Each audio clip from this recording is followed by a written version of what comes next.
écoutez Culture Média jusqu'à 11h sur Europe 1. Philippe Vandel, vous recevez Florent Père. Bonjour Florent Père. Bonjour. Vous êtes humoriste, auteur de One Man Show, comédien. Vous avez vu dans Red Dingue, Mission Pays Basque, Marum, Duc au but 3, j'en oublie. Votre spectacle n'en finit pas de cartonner. C'est un One Man Show qui était d'abord au Théâtre Trévis, puis à la Gaîté Montparnasse et maintenant en tournée dans toute la France. Ça s'appelle Nature. C'est à la fois un One Man Show et une pièce de théâtre. Expliquez le principe. Oui, tout à fait. C'est un concept un petit peu. Non, c'est un. Oui, c'est à mi-chemin effectivement entre le one man show et le seul en scène, quoi. Donc c'est en fait je joue tous les personnages tout seul d'une troupe de comédie musicale un soir de première. Donc voilà. Pour être précis, une quinzaine d'humains. 5 animaux, dont 4 en voie d'extinction. Et un objet. Ça a une importance. Et un objet. Vous les avez choisis comment ? Les animaux ? Ouais. Les humains, comment vous avez... Ouais. Non. Écoutez, à l'écriture, quand on a commencé à écrire avec mes co-auteurs Mathieu Burnel et Philippe Cavrivière, je suis arrivé avec des idées, des personnages dont je savais pas ce qu'ils allaient raconter, mais j'avais déjà des personnages, donc j'avais déjà leur voix, leur manière de bouger, mais je savais pas exactement ce qu'on allait leur faire faire. Et puis il y a aussi plein de personnages qui sont nés pendant l'écriture, notamment, par exemple, une mamie inuite. Un jour, Philippe est arrivé en me disant, vous savez, les Inuits, ça c'est vrai. Les Inuits ont un système de retraite très compliqué, puisqu'en fait, les Inuits, on va dire ce que c'est ce qu'on appelait autrefois les Esquimaux. C'est pas les gens pareil. Alors c'est quoi, je n'en sais rien. Voilà. Mais c'est deux ethnies différentes. Ouais. Et enfin, les Inuits, ils vivent au-delà du cercle polaire. Ah, tout à fait. Voilà. Ils vivent dans les igloos. Ouais. Et, tout ça. Et quand leurs anciens sont trop anciens, que les hommes peuvent plus chasser, et les femmes, elles mâchent les peaux de bêtes pour en faire les ligaments et les tendons pour faire des cordes. Mais quand elles peuvent plus mâcher, ou quand les hommes peuvent plus chasser, ils les virent de la tribu et ils les laissent mourir comme ça sur un morceau d'iceberg. C'est assez tendre. Ouais. C'est pire que le 49.3. Ah oui. et donc de là, Philippe nous raconte ça et on cherche quelque chose. Et moi, je commence à faire une mamie comme ça qui a un petit sauteur de langue parce qu'il lui reste que dedans. Et qu'elle peut encore mafouiller, donc ne vous inquiétez pas. Et de là, ça a été le moment créatif le plus rigolo de toute l'écriture, parce que là, vraiment, j'ai inventé le personnage devant eux. Eux ont continué à écrire pendant que j'ai improvisé. On a écrit le sketch en une demi-heure. Après, on l'a retouché, évidemment. Donc, les personnages ont été créés comme ça. Des fois, il y a des imitations de gens comme Catherine Barma, par exemple, que j'ai vu beaucoup et qui est la productrice là, du spectacle. On va en parler de ce personnage de Catherine, la productrice du spectacle Pour de Faux. Il y a un teaser dans ce spectacle. Vous savez quoi ? On en profite. On va écouter le teaser. Volontiers. Elle va bien se passer cette première, d'accord ? Tu as bien travaillé, ça fait des mois que tu es dessus, et elle est super ta comédie musicale écolo là. Salut, moi je m'appelle Maxence, si je t'arrête dans la rue, c'est parce qu'il y a urgence. Ça va être une catastrophe, oh non, plus c'est complet, tout le monde va voir cette merde. Oh là là, mais pourquoi il fait pas des sketchs et des impros comme avant, l'autre con? Ça va, mon Florent? Ça va être formidable. Voilà. La calotte glaciaire, on t'a bien niqué ta mère. Oui, mais c'est pas possible. Pas un ours blanc provençal, climato-sceptique, supporter de l'OM qui chante du Joule. Enfin, mais ça veut rien dire, là. Tu sais que chaque semaine, tu ingurgites l'équivalent en plastique d'une carte bancaire. Tu savais pas ça? Si moi, ça me permet de chier une Mastercard par semaine, moi... Il faut vous mettre en prison. Vous les dealers. Le chiffre sur la carte bancaire, il est authentique.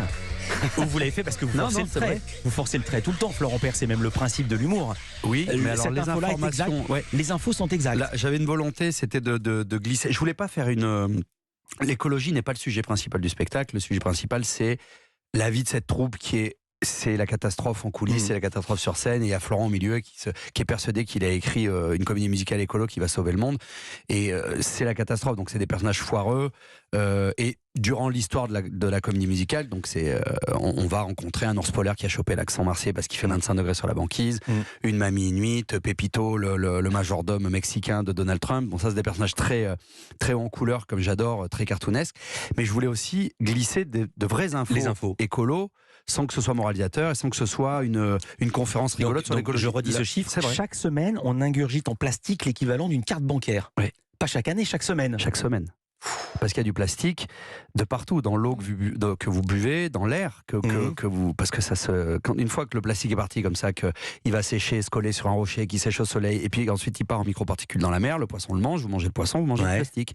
Donc vous avez du plastique, même, je crois qu'ils en ont trouvé dans le sang. Excusez-moi de vous donner des bonnes nouvelles. Ouais. Donc il y a du plastique partout. Et donc mis bout à bout, c'est pas moi qui ai fait l'expérience, J'ai hein, bien mais compris. il semblerait qu'on mange une carte bancaire. par semaine. Dingue. Donc, c'est-à-dire que chaque année, et comme il y a 52 semaines, ça fait un petit bloc de plastoc quand même. Hein. Ouais. On marque une courte pause pour se remettre de ses émotions. Florent Père est avec nous, ça s'appelle Nature. Culture Média continue sur Europe 1. À tout de suite. Et sur Europe 1 dans Culture Média, on parle de nature, le spectacle de Florent Père. Florent Père qui est avec vous jusqu'à 11h sur Europe 1. Qui joue dans ce spectacle, Anissa Florent Père, qui joue 15 êtres humains, 5 animaux, dont 4 en voie de disparition. L'ours blanc, il a pris l'accent du Sud. L'ours blanc, il a chopé l'accent du Sud parce qu'il fait 27 degrés sur la banquise, frère. Passe-moi le monocle. Mais on est bien là, on est là. La banquise, c'est devenu Marseille au mois d'août. On chante du Joule, la calotte. Oh, pour toquer pas ça, sur ma banquise.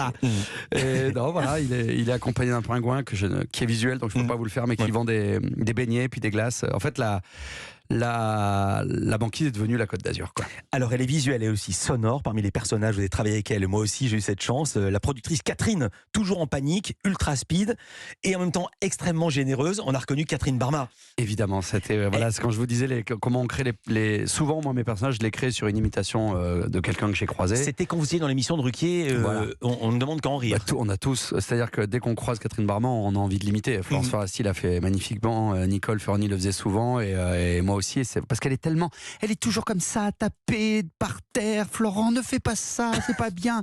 Et donc dans mon spectacle, c'est la productrice qui elle veut produire un one-man show. Je produisais ton one-man show avant, mais parce que c'est avec toi à payer, c'était formidable. Mais là, 30 intermittents à 300 euros par jour, fois 50 représentations, 450 000 euros de salaire. Florent, c'est trop cher. Je fais une crise cardiaque du portefeuille, tu comprends? Elle fait tout ce qu'elle peut, elle essaie de foutre le feu au théâtre, elle essaie de... Ouais. Enfin... Donc moi, elle me fait beaucoup rire. Catherine est venue voir. Alors, elle est venue voir. Ouais, c'est la preuve que évidemment, elle a beaucoup d'humour parce que c'est quelqu'un d'intelligent et qu'elle a beaucoup d'autodérision. Et en plus, elle s'appelle Catherine dans le spectacle. J'ai rien changé. Oh, puis là, les mouvements, on sait que c'est elle. Les mouvements, le ton, c'est elle. Et elle a adoré. Elle est venue me voir dans la loge après en me disant, comme elle disait tout le temps dans le monde qu'en rêve, j'ai pas compris, je comprends pas. Elle comprenait pas les vannes. Donc elle m'a dit, je comprends pas, je vois pas qui c'est. Preuve qu'elle avait tout compris. Et j'étais heureux, mais même j'étais touché parce que j'ai pu pour la première fois de ma carrière la remercier sur scène et en public parce que c'est quand même la première productrice à avoir mis mon travail en lumière et à nous tous. Mais donc, vous saviez qu'elle était là ou elle est venue incognito? Non. Ah, et vous l'avez fait applaudir? Bien sûr. Et oui, à la fin du spectacle, j'ai dit c'est quand même grâce à Catherine Barma que j'ai fait mes premiers pas en télé et que voilà. Donc, oh, ça va, oh là là, non mais c'est trop. Arrête, Florent, c'est pas ça.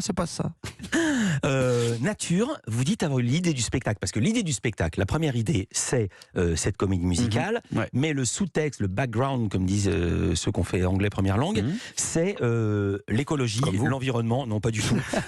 Nature, vous dites, après avoir lu un livre de Yann Arthus-Bertrand, c'était la Dromardèche vue du ciel. Oui, il y a le Rhône et deux départements de chaque côté. Quel livre de Yann Arthus-Bertrand? 2 degrés de plus, je crois, 2 degrés de trop. Voilà. C'est la première fois en fait que j'ai pris conscience de l'interconnexion de tout le monde, c'est-à-dire pourquoi manger du bœuf participe à la déforestation en Amazonie, ça paraît comme ça, voilà, ça, moi je comprenais pas. Avant de lire ce bouquin, j'ai compris que l'eau était la même depuis le début de l'histoire de la Terre aussi, puis après j'ai lu d'autres bouquins, mais c'est celui-là qui m'a un peu, comment dire, c'était l'électrochoc, quoi. Vous avez créé ce spectacle il y a combien de temps? 3 ans? Oui. Les choses ne se sont pas améliorées depuis, malheureusement, sur le terrain de l'environnement. Vous-même, est-ce que vous avez changé? Est-ce que vous avez changé vos comportements écolos? Ah oui, puis ça commence à faire quelques... Non, mais ça fait... Non, franchement, je pourrais pas... Par exemple, concrètement? Je ne me déplace qu'à vélo. Je fais la tournée que en train, jamais en avion. Alors il faut vraiment qu'il y ait une grève, par exemple. Ou que ce soit à Tahiti. Voilà.